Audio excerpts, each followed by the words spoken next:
Hello there. Well, it is approximately 9:40 in the morning.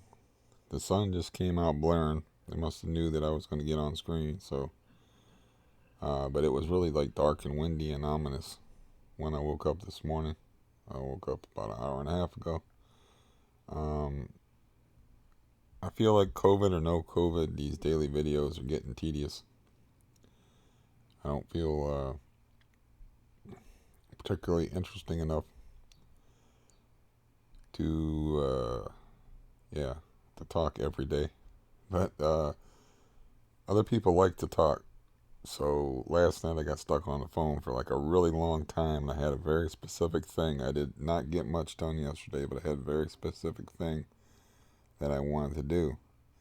And I was like, at a certain point, I had to say, I have to go do this thing. And yeah, individual had a migraine headache and still wanted to talk. It's like Kareem Abdul-Jabbar missed the fifth game of the NBA championship, and in 1980 the sixth game in 1980 because of a migraine headache. It's like that's needing to talk apparently. But I had to rearrange my room because the goal that was my goal is lifting dressers, lifting air conditioners, and doing all these things that I'm ill suited for. And to get rid of this, let's see if this will work. I got too many cords connected to get that, clear that space out. I piled one dresser on top of the other dresser, but I don't know how good your spatial relations is as far as that function of seeing what uh, fits into what, but I think I might have to move those dressers around to get this out of here. Be- I'm hitting. I got cords all connected to this thing, but if I have to move them dressers out of here, plus every day my voice sounds like shit. So I'm beginning to be annoyed with myself, and if I'm annoyed with myself, I'm going to be annoying, I suppose. But I will. It the thing of it is it's a trike, and the front wheel is pointed in here, and I have to somehow negotiate it and back it out of here. It doesn't really have anything on the back I can grab onto and lift. I can put on heavy gloves and try to lift it, but it's very, very heavy. And um, if I have to move those two dressers out of here in order to back it out, spin it around, and then get the front wheel pointed out the door, it's just going to be a pain in the ass. It was a pain in the ass to get in here, but I didn't have any place to put it. I couldn't chain it up outside because of the neighborhood. And I think I told you about the thief guy, but we have a thief guy in the neighborhood that literally just walks around the neighborhood stealing whatever. Um, Now he would need a bolt cutter. I would have to have like a heavy chain or something, but if you have a bolt cutter and determination, usually there's no chain or no lock that can stand up to it.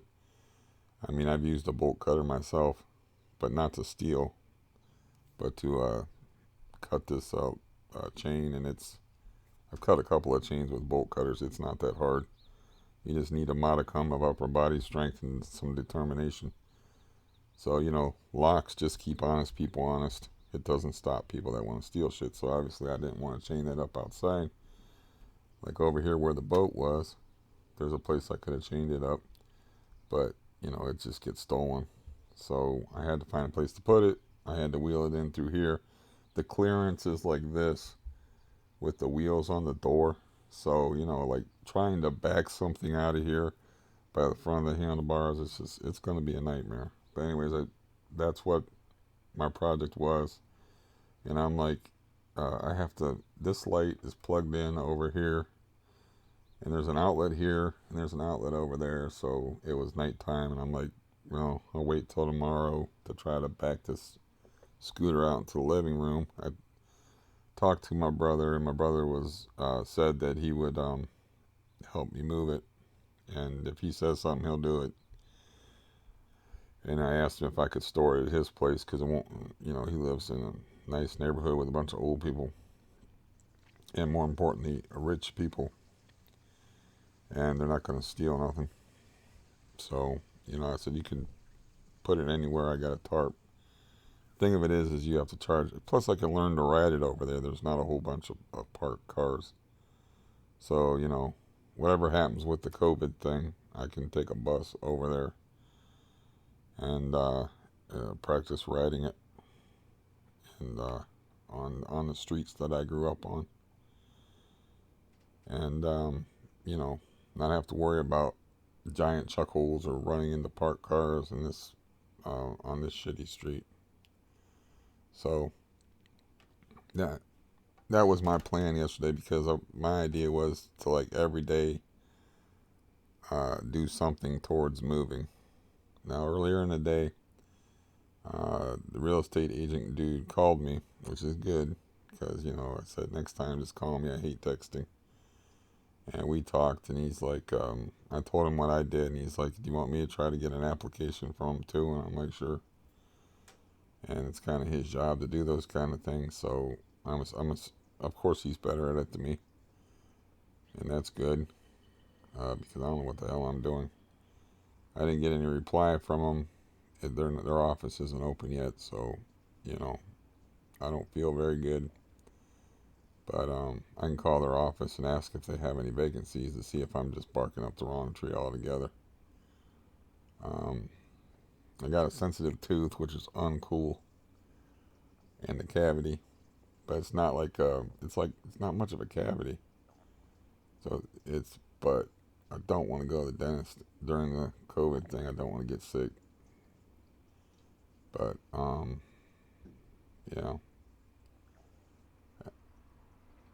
yeah. The call that I got back when I was like, I got to get off the phone yesterday. That was actually they called back and they said that the doctor that prescribed the blood thinners that I'm going to pick up today um, will give me a referral to this guy that I saw in the hospital that I didn't like, but it doesn't matter. I just need to have a cardiologist to apparently to prescribe me medications that anybody can prescribe me. But it's like, you got something wrong with your heart, you got to go to the cardiologist. Period. End of sentence. It's like, whatever. I just need that medication. I mean, yeah, I can tell what's going on in there. It's quiet this morning except for that train, which is cool. No dogs barking, no lawnmowers. It's very warm out, apparently. Um, might be a good day to get outside and sit. Um, I didn't do like I did that lifting and carrying, and I got that air conditioner out of here, but I didn't pick it up. I just pushed it and drug it across the floor, and this is going in the living room too. I'm just getting everything, just every day, just do something toward moving, and you know, it's got to be someplace I can go besides here. But that's the place I want to go because I don't want nobody over top me, nobody below me. I can make noise. I can make noise and not worry about hearing noise, more importantly, and not being involved with people. Because if you share a common hallway and you share paper thin walls, this is just like this is just like growing up in a house with people you hate. And I've already had that experience, so I don't need to have it again. But that's how this place ended up. It's really, even when there was good people living here, it was kind of hard to mind your own business just because you'd be running into each other all the time. And you could hear other people having domestic squabbles, making love, or whatever. You could hear all of it. And so that's why I want to live in that one place so bad. There's not too many apartment places that are single level like that. They're usually pancaked up on top of each other. And I'm hoping, you know, shoot, maybe I'd take a studio apartment. They're cheaper anyways, with no walls. That would feel weird though, but I guess it wouldn't matter. Uh, I don't know. They gotta have. I look at the place like over the computer, and it must be spread out or something. I mean, I tried to look up like number of openings, or not number of openings, but number of apartments they actually have there. But I mean, it looks weird. It looks like there's separate buildings. Like, it's not like all one connected thing. Like, I don't know, there's like a Stonehenge sign. It's coming off of 17th Street, and there's a road you pull into, and a couple of deer crossing signs, and there's like, a few things here, and there's a few buildings over here, and I mean, I don't know how it's set up. So, you know, that would be a shame, of course, if I make a call after I get off here and they're like, we don't have any vacancies for anything. I don't know. I'll have to go somewhere else because that's the place I want to go. I mean, I researched a couple of other places and I have a second option.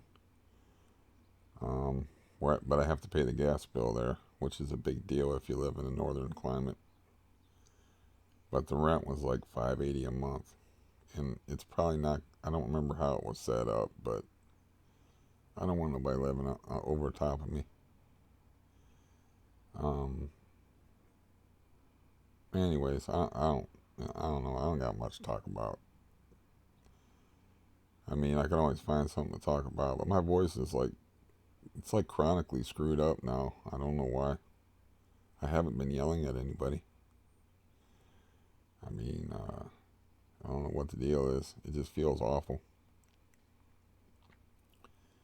Um, anyway, so that's what's going on with me. Is my leg hurt a lot yesterday, so I really did not feel like doing lifting and carrying and rearranging and whatnot. But I did it anyway, and I slept in the afternoon. I don't remember what time, but I was like, "The hell with this, man." I just can't fight it. Just couldn't fight it. The only way I could fight it was to drink coffee, and coffee's not good for my heart. I'm not even supposed to be drinking my morning cup of coffee, probably. So it's not good for my heart, my nerves, and it's not good to drink coffee like in the afternoon if you want to go to sleep early anyway. So I've done that before. It's like I better drink coffee so I don't go to sleep at 6 o'clock and wake up at 10 o'clock at night and screw up my schedule. And then I drink coffee and then I'm up until 3 o'clock in the morning. So that shit don't work either. But yeah. As far as the COVID thing, like I said, they're going to open up the state on the 1st. Gradually is the quote, but like I said, it's mostly because of economic pressures. Um, they're going to do it, and I think it's foolish. We still don't, as far as I know, still don't have any treatments or vaccines. I don't really, I just keep track of. I know how it got started. I know where it came from. I know how many cases are in Ohio and how many deaths. And I know it's a coronavirus, and there's a whole bunch of different coronaviruses, and this one is called COVID-19. I don't know much else about it, so I don't know if they got any treatments for it or anything like that. I know that at some point, start getting cavities and stuff, you're gonna have to go to the dentist, and apparently I have to make a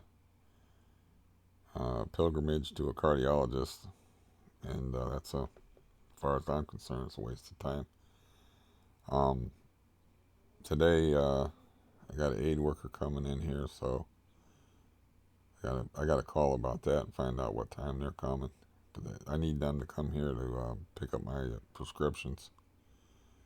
I was kind of iffy about getting the Xarelto, and I was happy about that, but I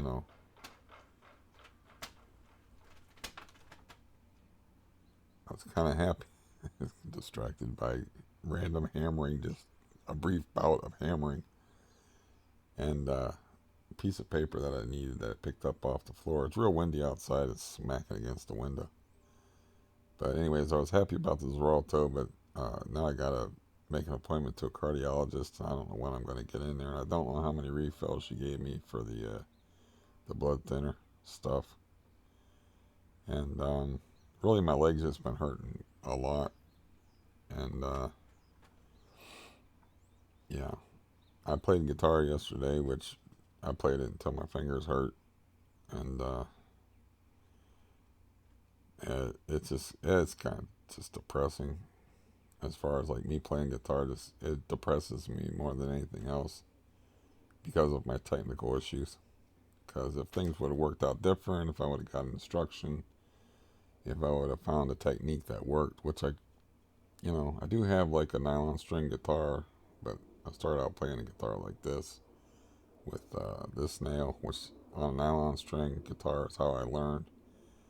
So I had to change to a pick after years playing like that on a nylon string guitar, and then to play a metal string guitar because it eats up your fingernails. That didn't work, and then I ended up playing with my thumb, which is very limiting. Try alternate picking or double picking with your thumb. It doesn't work very well, and yeah, so it just sort of bums me out. And but yeah, I did have yesterday was at least I uh, made myself do that and move that shit out of here and try to get this ready to try to wheel this thing out of here. And each day doing something toward moving, whether they have a vacancy at this place I want to move into or not. And because I got to go somewhere, I can't live here. Um, yeah, but yeah, I just don't feel good, and I didn't take no night walk last night because I was stuck on the phone, and then I said, well, I'm gonna use my whatever my leg can do. I'm gonna use it to rearrange this place and try to get this out of here. That was like at 11 o'clock at night, and then I have to also worry about falling in the street, which is I don't know if I can know how to do that right anymore. I used to go walking when I don't even know if I had a cane. Get off me, bug. There's a gnat in here. Um, but I would fall and it would be no big deal, but I would only fall because there'd be ice or snow on the road. Or I'd have slippery shoes. I'd have shoes that I wasn't accustomed to. But yeah, maybe I should stop with the daily videos. Um, don't really, I don't know. My life don't seem that interesting anyway. It's just like I should wait until I have some news to report of some kind or something. I guess I don't know. I don't know what good or purpose uh, making a daily video or a blog, is that what the kids call it? A video log of my activities does. The one thing I can think of is like if I say something on here, I feel more obligated to do it. So if I said I was going to get that thing out of here and lift things with a bad leg and drag things across the ground, because I obviously can't pick up and carry an air conditioner. I was kind of nervous about carrying the printer out of here. I carried the printer like a football under one arm and held on to the wall with the other arm and then threw it on the couch out there. And because I need to move the printer off of the top of the one dresser to put the other dresser on top of it. And yeah, I'm ill suited to that. And yeah, it, it's hard to like be in a depression and make yourself do stuff anyway. And to have a leg that hurts like a son of a bitch and to make yourself walk on it, you know. And, but life waits for no man, or however the expression goes. And it ain't gonna get no better living here. So I just have to work through the depression and do stuff that I don't really feel like doing, like manipulating doctors and to give me medications that they did. Not only did they not, I did a pretty good job on that because not only did they not prescribe it, their office didn't prescribe it, and I still got them to prescribe it for me. That's a good trick because doctors do not do that. I mean, I cannot tell you how many times a doctor has told me, I have not seen you within 3 months. We do not prescribe medications to people. You have to come in before we'll prescribe this medication for you. And it's not like a narcotic type of medication or a heavy duty medication. It's just any medication. So, for me to be able to pull that off, I thought was pretty slick. Um, and necessary in case tragedy strikes. Though my heart's been pretty good lately. That doesn't help the fact that I'm in pain all the time. And like I tell it's kind of I just you know I'm sort of a silly bastard, as you probably know. So whenever somebody in the psychiatric field would be like, have you any have any thoughts of like killing yourself or harming yourself or harming others? And I'm like, not really. I don't really have thoughts of harming others, but I think about killing myself every day because I'm sane. They'll be like, what? And I'm like, anybody that's got a pain generating disease that's interfering with the way they walk and are facing old age and keep getting worse, that doesn't think about killing themselves would be insane. And I sit there and look, puzzling that out, because it's like, yeah, yeah, just because you value life, because I don't know, you wake up in the morning and you're not like, oh my God, you're not hit with like a volley of unpleasant sensations. And and it's supposed to be like a standard or a norm that everybody wants to live, and everybody wants to um, uh, pursue the joy that is life. I mean, even sounds stupid to me. But yeah, I'm just honest now. I'll be like, well, of course. It's like I think about that shit every day. I don't want to do any of this. It's like I've already seen the world and what it is, and I've seen enough of life to understand it, and I know about enough about death to understand it, and as much as you can understand death. And it's like, yeah, I'd opt out of this mess in a minute. I mean, if you're actually staying awake later at night when you're sleepy just because you don't want to wake up because you know you're going to feel like just horrible when you wake up. And, you know, it's not even a matter of like my situation of isolation and, not being able to wear a shirt comfortably and all the pain and disease and stuff. It's, it's, um, it's knowing that it's there waiting for you like every day. And every day is, you got to struggle through it. And, keep going. And then to make it even more fun is you got to keep going for people that treat you like shit. Or, they don't always treat you bad, but they're more concerned with themselves.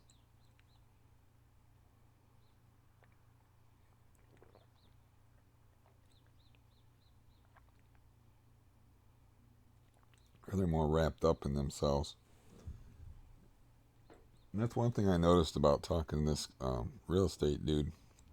Is like he asked me the same questions like over and over again, and it's like I already answered. I don't, I'm polite, of course, because I need help. But it's like I already answered that question. It's like I realize you're dealing with a lot of clients, but you're destroying my fragile idea that I am unique here, that I'm memorable and unique. If you keep asking me the same damn questions over and over again, you know, and yeah, one thing he said that I felt like I just, I'm pretty alienated from my feelings, but I felt like the little twinge sometimes you feel. He's like, because he called like they have like CRPS associations. That's my pain generating disease, complex regional pain syndrome. That it's rather a serious matter to me, but he was like, I called them CRPD people. He got it wrong, and he said they never called me back. I was there when he called him. He left a couple messages in the office. He's like, they never called me back. I don't know what help they can provide anyway. I think it's more of a group boohoo session. Um, but he's like, I was like, yeah, it's called CRPS, and he was like, oh, R2D2 or whatever it's called. You know, it's like if you knew what it was, you wouldn't joke about it. It's not very funny. You know, it's not the things I have to go through. I don't find them particularly amusing. Um, but yeah, I used to be cool with the having CRPS until this leg thing that's excuse me, caused me mobility impairment and stuff. But now I'm just in a shitty mood because of the pain and uh,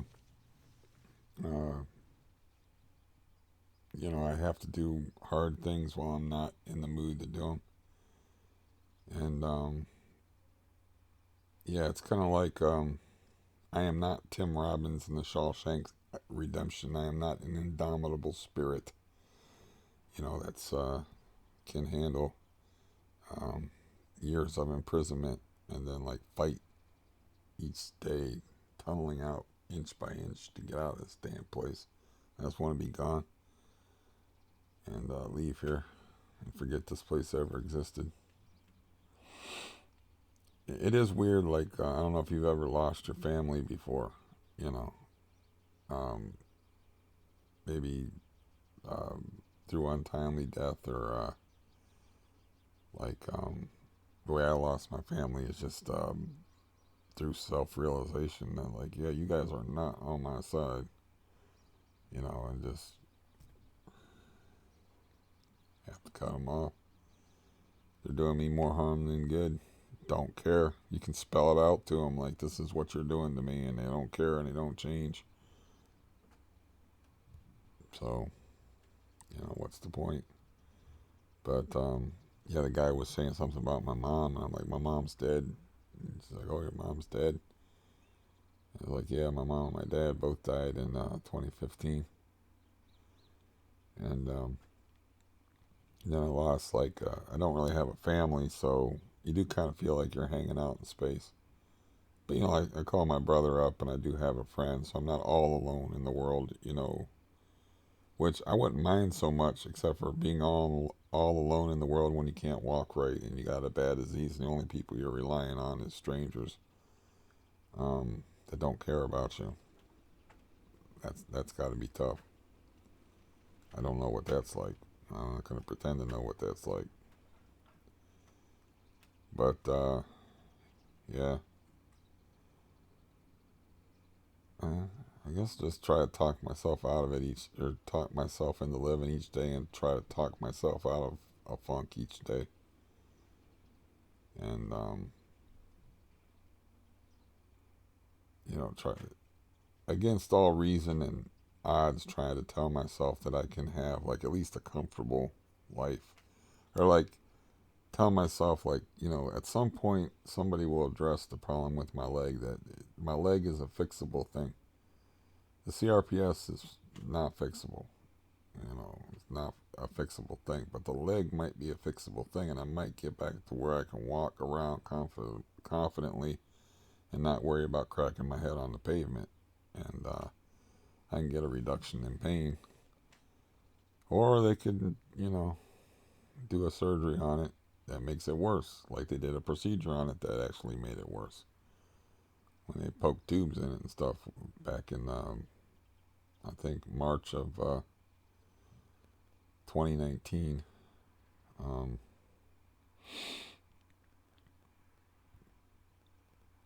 so, you know, I have to like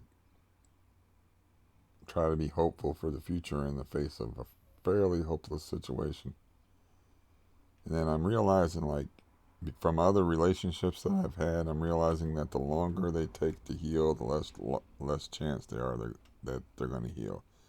So whenever I have a blow up with my brother over something, and there's been several, and a couple of them are documented on here, I always like call and make up with them like right away. I don't let it hang around too long. And I did the same thing with my sister, but she went back and behaved even worse. And you know, then I try it again, making the call, trying to smooth things over, and I'm like, well, this is the way she wants it. But after like so long, it's like me and my nephew. Like, I was like a surrogate father to my nephew. That's the goose poop bombardier story. You know, I hung out with him, and you know, he wrote. I got a nice letter in the drawer that he wrote me, where he was like, around the time of his wedding, where he was like thanking me for being like I didn't know it, but he was like, "Do you know that you're the only guy that played catch with me?" and all this stuff in this letter that he's not an emotional dude. But I won't go into the details of the letter. But he was like, "Yep, that's why I did it." I knew all that stuff. But we really don't. After so many years, you just drift apart. You really don't have anything to say to each other. I mean, I reached out to him and I sent him a video of me, like a video letter. And, but, he's got his own life and his own family. And I think he's 32 or something like that. Time just moved on. Time moves on, and you really, when you lose touch with each other, you're not, it's like you become strangers. And that's what's going to happen with my sister and my brother-in-law. And, I don't have anything particularly against my brother-in-law, um, who had a 153 IQ at one point, and had some other issues that led him into, I don't know, taking almost damn near every drug on the planet. But he had 150. Maybe it was because he had 153 IQ, but he was literally a genius. Um, but I don't have nothing against him. But he don't ever call me, and I don't ever call him. I used to call him when he was in his alcohol phase, and I would call him in the mornings and try to catch him before he got drunk after work, because he would catch he'd catch, he was working the midnight shift, so he would get home and I could hear the bottle clinking against the glass, and I would try to call him before he got too drunk so we could have an actual conversation. But he quit drinking, and he's gonna stay quit, which is pretty remarkable. And he did it cold turkey, because he kept trying to wean himself off of the juice, and he couldn't do it. He was the type of alcoholic, like, there's one drink ain't enough, Jack. You better make it 40. Like the John Lee Hooker song, probably known more widely from George Thorogood. One scotch, one bourbon, one beer. One drink ain't enough, Jack. You better make it 4, or something like that. He couldn't stop. Once he got started, he couldn't stop. So he had to quit cold turkey and either die or live. And he saw all kind of. He was like hallucinating, and because benzos, alcohol, 2 cold turkey withdrawals that'll kill you. So he was like, die or live. I'm gonna quit. And he was bad off. He was like my older brother, bad off, to where he passed out a couple of times, and had people in the neighborhood like pick him up and walk him home, because he was a well-liked guy in his neighborhood. I assume still is. Where he's like passed out on the side of the road, like that kind of deal. Um, but what that has to do with me is just like, being in this situation is like, it's cool that's why it's cool that guy called me yesterday, is because I need somebody in my corner. It's hard to face all the things I'm facing by myself, when just carrying a printer from one room to another room is a challenge, or just walking outside is a challenge, without falling down.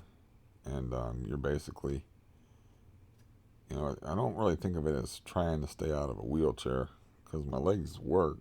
It's just like, it's just a lot of pain. You got when you have so much pain in a limb, and you have to rely on it, and you can't really feel like what's going on with it, and you have to walk on it when it hurts. That's another thing that's not fun to look forward to every day. Is it wakes you up. You don't really need coffee. I just enjoy drinking coffee and chilling in the morning. That's why I like quiet, and I like talking in the morning, obviously, since I've been doing it for 35 minutes. But yeah, once I get up and walk on that leg, man, that's all she wrote. I'm awake. You know, it's like getting woke up with a punch in the face. It's like if you wake up with a punch in the face every morning, you kind of, you know, it's not like, you know, in the movies they slap people in the face and be like, wake up, or they throw water on them. It's like that's getting up and putting weight on that leg. That's the version of that for me, except for it's more like a punch than a slapping in the face to wake somebody up, like you see in the movies. Which I don't think I've ever seen that in real life. I've seen people throw water on people as a joke when they were sleeping, but I've never seen people do it just to wake somebody up. Uh, yeah, but yeah, I'm like me and my brother were talking about. He told me a story that was funny.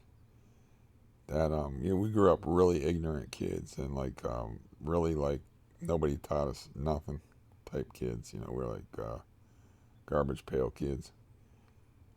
We have families and stuff. It's just like they didn't know shit about raising kids, and you have to teach kids things. So I I guess my foster brother, who I no longer talk to, he caught like a bass that was sizable, and it was the first sizable bass he caught, and he wanted to mount it, so he just like put shellac all over it. You know, he just shellacked it, which I didn't know about this. And I'm like, I don't remember that. And he goes, yeah, somehow he thought he could like preserve it, and like instead of mounting it, he would just put shellac all over it, you know. And of course, it got rotten. And then he cut the head off of it and nailed the head of it to a tree because he wanted it as a trophy, you know, like a head on the wall. And of course, an animal stole it off of the nail and ate it. A raccoon or something, probably a raccoon. I ate it, and I was like, oh, that's funny. Because I remember like 1984 when I went to the hospital, and he visited me in the hospital. He brought in a board, and I guess he ate the fish, or somebody ate the fish. He don't really even like fish, but he just like had a plexiglass thing because he told me he was going to catch me a 5 pound bass. I don't know how that was supposed to cheer me up when I was going in for spinal surgery, but he's like, I'm going to catch you a 5 pound bass, and he almost did it. It was like 4 pounds and 12 ounces or whatever, but he like mounted the skin. It ended up stinking too, but he took a board and like plexiglass and like put plexiglass screws and then like just put up the skin of it and then like wrote underneath it 4 pounds 12 ounces and the date that he caught it and his name, you know. But he was talking about that, and it was talking about that stuff, like, you know, losing a brother um, that's still alive just because he's an asshole. I mean, he's not going to stop being an asshole. He's not going to stop being a drain on my wallet, and he's not going to stop treating me like shit. He's not going to stop like smoking dope and being an idiot. And it's just like, see ya. You know, it just makes me sad because all those memories are all interwoven, and there's just no fixing that. I mean, you know, only thing that dude cares about is money and himself. And like his true best friend told me, in quotes, uh, we'll call him Stenophilus for a name. He's Greek suddenly. He was like, Stenophilus cares about Stenophilus. He's like, when he was talking about him, and that's his best friend saying that he only cares about himself, you know. So it's not just me. And he wouldn't say that shit to humor me. He did say, like, I don't understand how you guys got so far apart, you know, having grown up together and come up together and lived in the same house together for years. And then we lived on the same street, and I would go over to his house, and he had that weird attic. He lived in the attic at his sister's house, and I was like, we should stop living with our sisters, dude. We're 20 years old, like the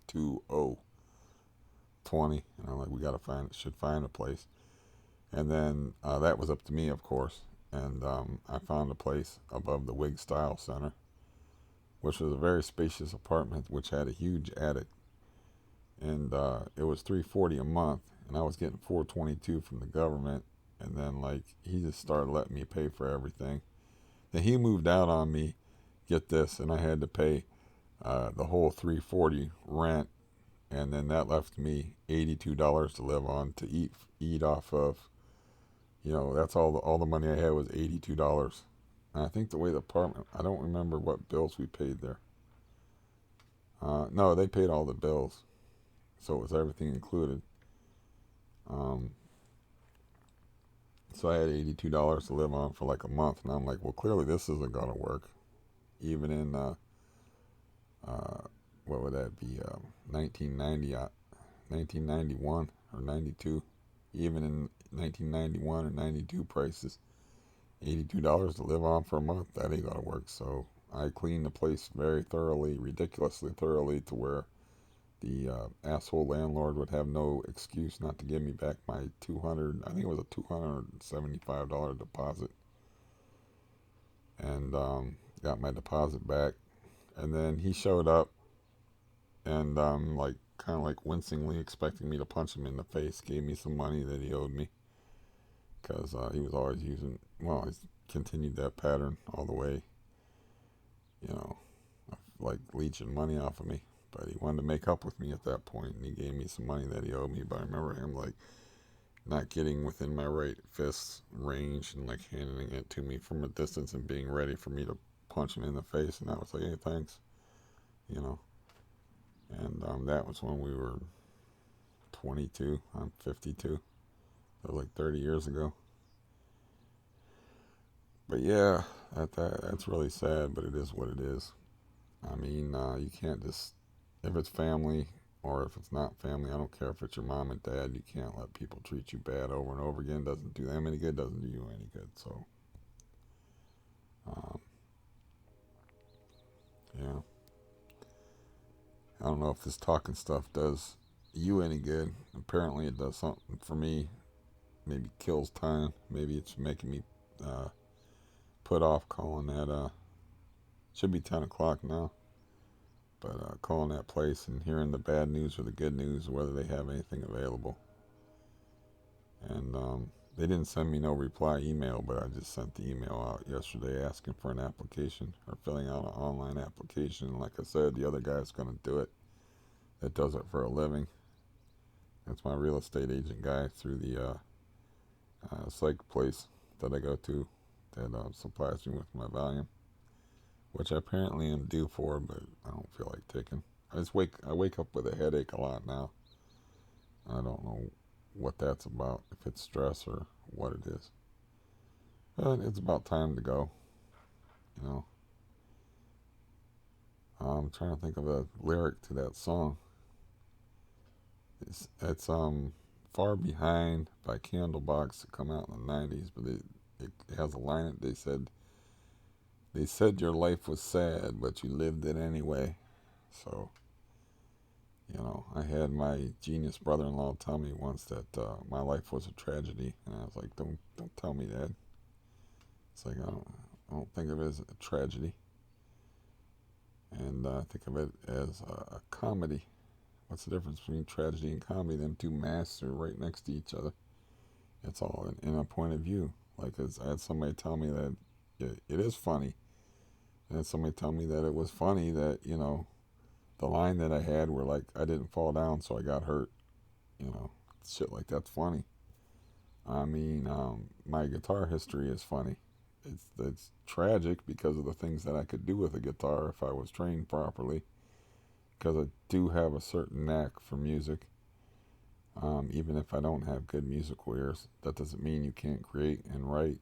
If I if I was if I didn't have the whole thing with the technical issues where I was switching back and forth from nylon to metal and metal strings and playing with my fingernails, and then I could never get used to playing with a pick. It just felt awkward and weird because I had played with my fingernails for too long.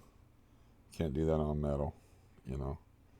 It's like a lot of it's tragic and stupid. It's tragic and stupid that I'm right-handed and play the guitar left-handed, even though it's much easier to find right-handed guitars. I just like screwed myself over for no reason. That's just the way I decided to be. It's humorous, but yeah. He said your life was sad, but you lived it anyway, man. Uh, I I've always been fond of that song. I think they're like a one-hit wonder band from the '90s. But anyways, I'm gonna go, and hopefully someday my voice won't feel or sound like this. Um, and yeah, this is one of my more chipper, happier videos. That's the wind slapping the blind against the. It's real windy and warm out, and sunny. Um, but yeah, not one of my happier videos, but I'm not in a good mood, and I hurt, and I I have to put a square peg in a round hole and figure out how to get this thing out that door, and that door is not very wide. It's like I said, there's like that much clearance in the wheels on the sides. I was surprised they even got it in here facing the right way. And but I'm gonna give that a shot today because that's got to get out. I got to get that out of here. And my brother said I could store it at his place, and then I'm pretty sure my other friend with the van will um, help move it because he likes helping people, and he's pretty good to me. I mean, yeah, he's my best friend, so I don't. He's very busy. I've been calling his mom more, and sometimes the last conversation I had with his elderly mom, uh, it was like uh, the daughter-in-law was there, like trying to help her understand what I was saying and interpret it. And sometimes maybe I should, maybe she's sharper toward the evening because I had a phone call with her in the evening where she was doing good. But yeah, I could do that today. I gotta eat and take something for my head because yeah, I'm kind of headachy, and my voice is always messed up and always hurts to talk here lately. Even though you know, like walking on a bad leg, I do it anyway. It can be kind of hard to imagine me not talking. I mean, that's kind of I've always been that way to the point where like I got less talk when I get less talkative on the phone. People are just waiting for me to like be the master of ceremonies as far as the DJ as far as the whatever the conversation will be, and they're like just waiting for me to hold forth or like I ask questions and stuff, but I'm like the master, like I said, the master of ceremonies when it comes to conversation, and yeah, I have a certain amount of skill at it. But anyways, it's time to go. Maybe I should get some throat lozenges or something. Don't know what the deal is with the throat issues. But anyways, I guess I'll see you tomorrow. And I mean, I can. This is almost 50 minutes. I can always talk. And if there's only a couple of people that want to listen, that's enough. One person would be enough. Um, hmm, let's see if I can end this with a quote. Nope, can't. I ain't mentally sharp enough. But there was a Jewish rabbi named, I can only see his name. I don't know if I can even pronounce it. But there's a Jewish rabbi that said that if you do a kindness to one person, you do a kindness to all. In other words, mankind, since we're all interwoven and we're all really one on some level, that if we do a kindness to one person, we're doing a kindness to the whole of mankind. If we hurt one person, we're hurting the whole of mankind. And it's sort of like a karmic kind of idea. But the guy's name was something like, I'll just guess at the pronunciation, Maimonides. I don't know. Maybe I'll look it up and put it below here. I need more coffee and more common sense. Do you have any common sense you can spare me? No? Damn. Well, you can put some, if you can send some common sense my way, that would be cool. Um,